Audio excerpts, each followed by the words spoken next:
a lie? I would say a lie is a deviation from the truth, no matter how slight. A lie could also be an embellishment. When you embellish the truth so much, it becomes a lie. Or when you even embellish the truth at all, it becomes a lie. I think anything that is not honest, anything that is not transparent, anything that is not true is a lie. Why do you think lying has become such a normal part of our lives? I think just to escape reality. Reality for a lot of people might not be something that they are ecstatic about. So to escape reality, people just kind of embellish what their real life looks like so that it's more appealing.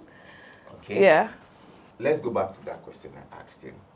Because it's becoming so normal for people to lie. Like, even in organizations, they have it as part of their culture. They might call it any name they want to call it, but branding. Exactly. So, but how do we know where to draw the line when we are having conversations and we are deviating from the truth? As Christians now, how do we know where to draw the line? How do we know what is a lie and what is not a lie, since it's becoming like our everyday life on social media, in our workplaces, even in churches? Yeah. I think that the reason why lies have become very common is just because we don't even realize we are telling lies. Like, you just tell someone, oh, I'm on my way, and you are not on your way, you're still on your bed. But because it doesn't even hit you that, oh my God, I just told a lie and that's wrong. And I think it all just begins from how comfortable somehow we have become with certain sins. Yeah. So when you talk about fornication, everyone raises an eyebrow, like that's definitely is wrong. But when you talk about the white lies, the embellishments and all of that, it's not, I just think it's how comfortable we have become with that sin. Because of how comfortable we have become, the Holy Spirit does not even, convict you anymore when you tell lies. It's just free flowing. So I would say that it all just starts from how our relationship with God has become really watered down to the point that we have kind of stifled the voice of the Holy Spirit. Yeah. So I'm going to ask this question. Does the Holy Spirit convict you when you tell a lie, whether it's a white lie or whatever lie it is?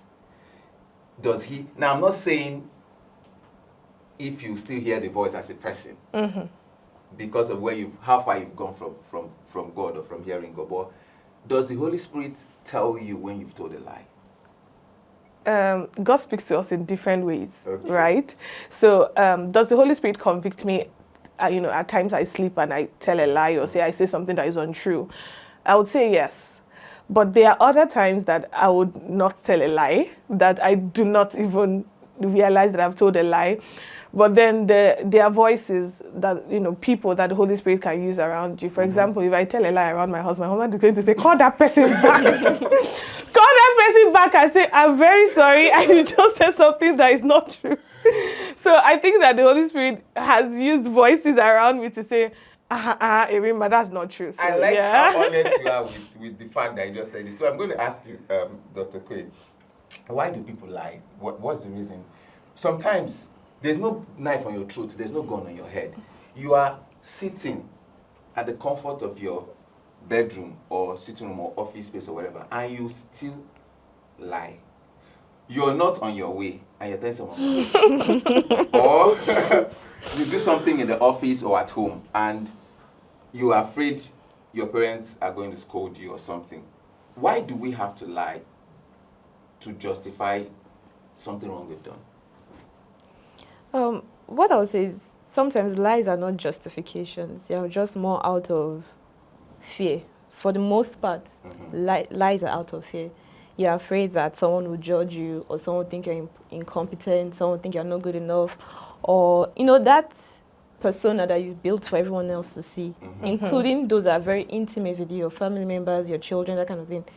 You've already built a persona for them to see. Once you say something, you're afraid that that persona will change, and you want to keep it, you want to protect it, because that's where you find your own safe space. You're living a lie to, you're actually living a lie to yourself, because they are going to treat you according to what you are projecting. So that lie to protect what you've built in your own head, so that you can continue to move in that space that you've created.